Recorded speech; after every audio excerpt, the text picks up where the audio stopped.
এটা ঘাটাল লোকসভা কেন্দ্র এবং এটা কেশপুর।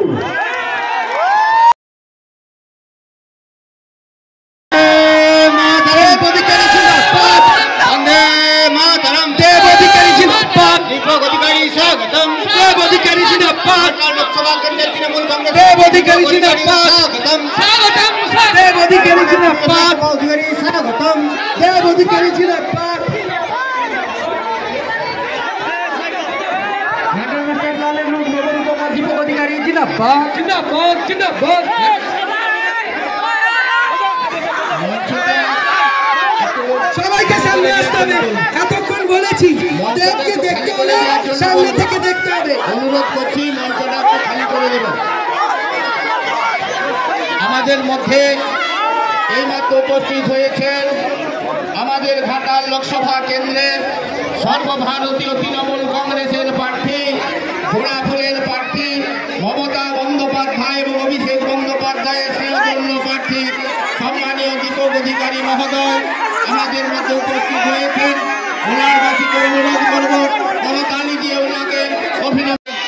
আমাদের ভোটের মহিলা নেত্রী হাবিবা বেগম মহাশয় মাল্যদান করছেন আমাদের দীপক অধিকারী মহোদয়। এখন যারা অপেক্ষায় আপনারা বসে আছেন, আপনারা সবাই এখানে যারা উপস্থিত হয়েছেন, আপনাদের যেটা শুধু বলবো, কারণ আমাদের প্রার্থী দীপক অধিকারী বলবেন।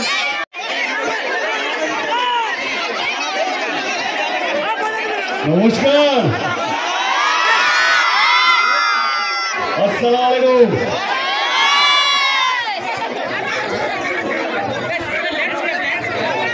বলছি কেশ থাক যে আছে থাক কেশপুর 2014 থেকে এখন কেশপুরের উপর সবারই নজর, সেটা তো ঘিরে গেছি আমরা।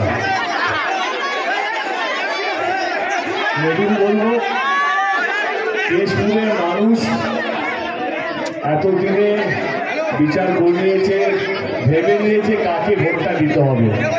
তো আমি জানি কেশপুর যেভাবে 2014-তে আমার সঙ্গে ছিল, 2019-এ আমার সঙ্গে ছিল এবং 2024-এও আমার সঙ্গে আছেন। আপনাদের আশীর্বাদ, আপনাদের দোয়া আমার মাথার উপরে আছে।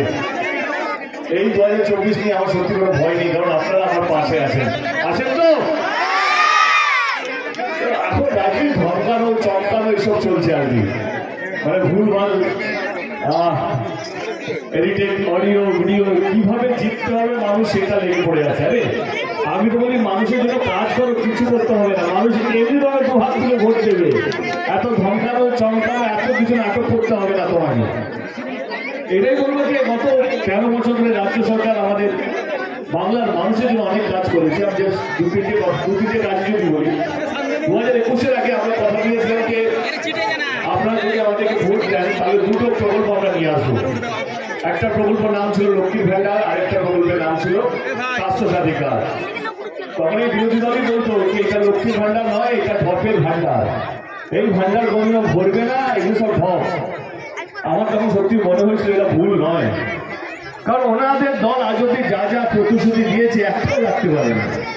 এই যে আপনার যদি মনে থাকে, তাহলে 2014 আগে তারা বলেছিল যে প্রত্যেকটা ব্যাংক অ্যাকাউন্টে 15 লক্ষ টাকা আসবে, এসেছে।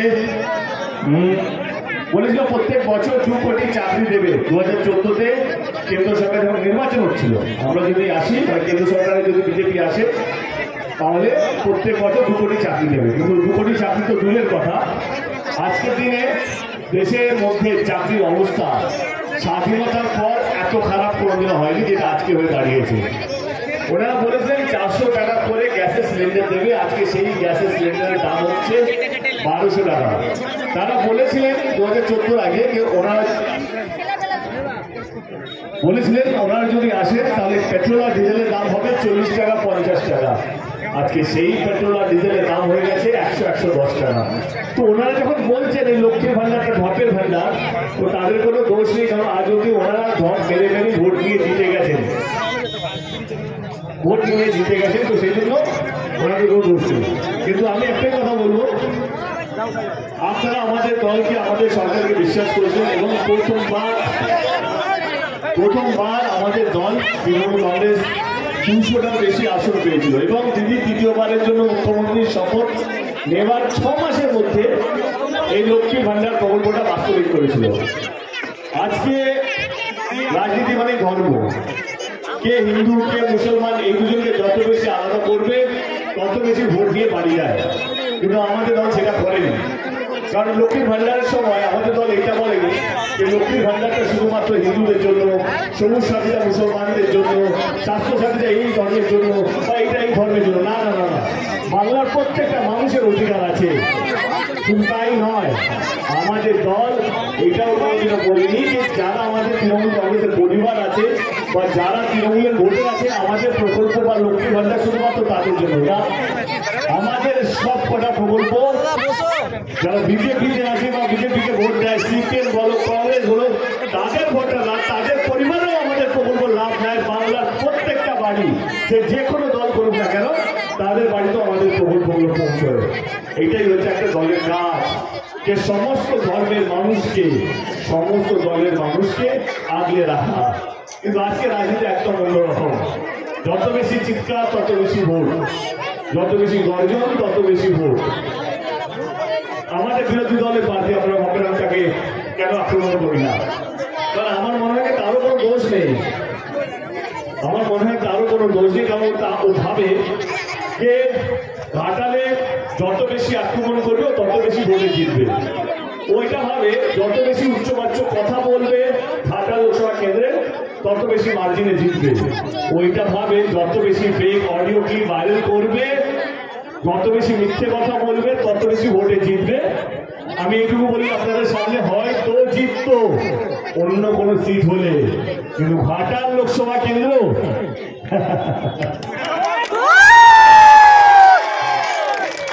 ঘাটাল লোকসভা কেন্দ্রে লিখে রাখুন, এখানে যত বেশি মানুষকে ভালোবাসা দেবেন তত বেশি মার্জিনে জিতবেন।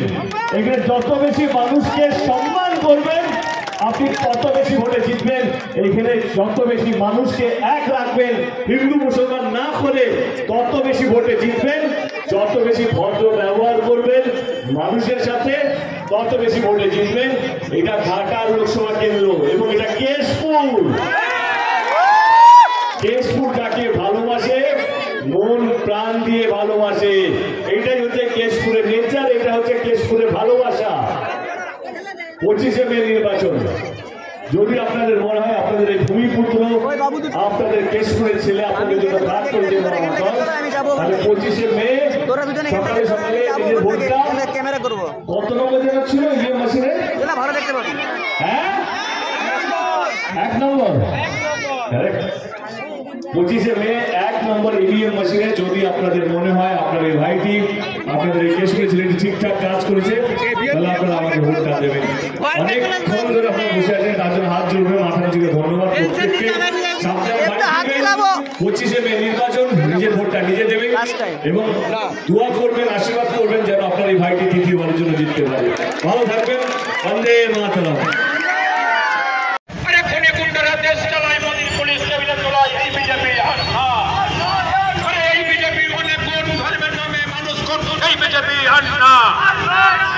বিজেপির অনেক কোন রাজ্যে রাজ্যে মানুষ কোন এই বিজেপি আর না। আরে কাশ্মীর থেকে কন্যাকুমারী ক্ষেত মজুরদের কান্না শুনি এই বিজেপি আর না। আরে কাশ্মীর থেকে কন্যাকুমারী ক্ষেত মজুরদের কান্না শুনি এই বিজেপি আর না। আরে শিল্পমন্ত্রী টুকে পাস, শিল্পমন্ত্রী টাইম পাস, এই বিজেপি আর না। প্রার্থী আমাদের গাড়ির উপরে উঠেছে, আপনারা আশীর্বাদ করুন, লাইনটা ক্লিয়ার করুন। আরো 4টে জায়গায় সভা আছে। বন্দে মাতরম। তৃণমূল কংগ্রেস জিন্দাবাদ। লোকসভা কেন্দ্রে তৃণমূল কংগ্রেসের প্রার্থী দীপক অধিকারীকে ভোট দেন।